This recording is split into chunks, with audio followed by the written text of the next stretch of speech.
We are about to embark upon a series of strange and exciting, dangerous adventures.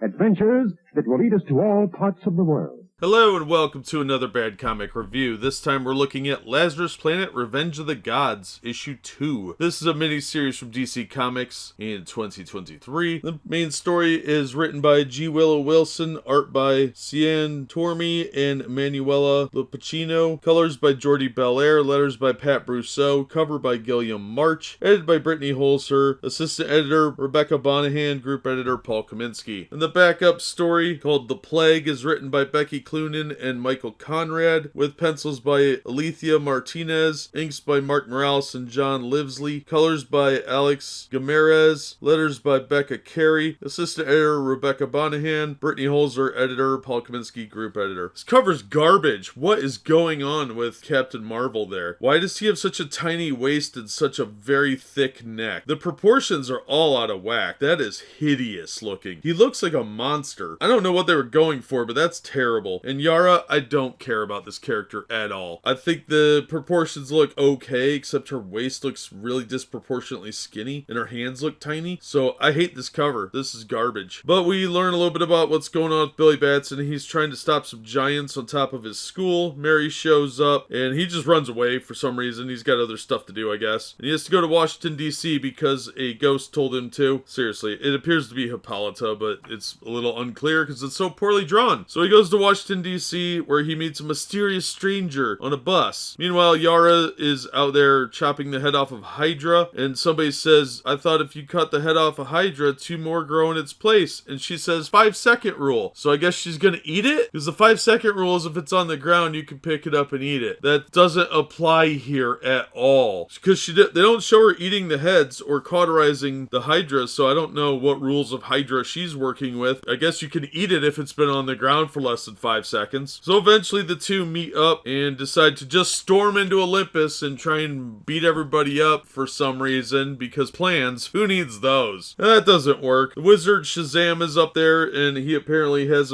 as many teeth as a jack-o'-lantern, making him look super creepy. And I guess he's evil now? I don't know. This was silly. But the end's a big twist, oh boy. And then the backup story, The Plague, will make 0 sense if you haven't read Wonder Woman 797, because Hades is invading Themyscira for whatever reason, and the Amazons are trying to hold them at bay. It really isn't working too well. And then they go into talking about how they have an armory, which we know from Wonder Woman 797 was already plundered by this point, so I don't really know why that's such a big reveal. The backup story was better than the primary story. The art was more consistent. There's points in this where Captain Marvel looks like old school Captain Marvel Jr. Doesn't look at all like Captain Marvel. He looks like Freddie Freeman from the old days. He's just not buff at all. He just looks like a yoga instructor. I didn't care for that. I think the artist has talent. Perspective shots are pretty good, but it definitely needs refinement, and he doesn't seem to really know the characters that well. I didn't hate it. I just think the story was terrible, and the story couldn't be saved by the art, which I have enough problems with the art that it really doesn't look ready for prime time, and the characters don't really look that impressive. Plus, the story basically is Billy's an idiot, and everybody else has to tell him what to do, usually the women. The man who's supposed to be kind of a main character here is playing second fiddle to every female that comes along. It just wasn't really exciting at all. It was kind of boring. But the backup story wasn't bad. It does continue from where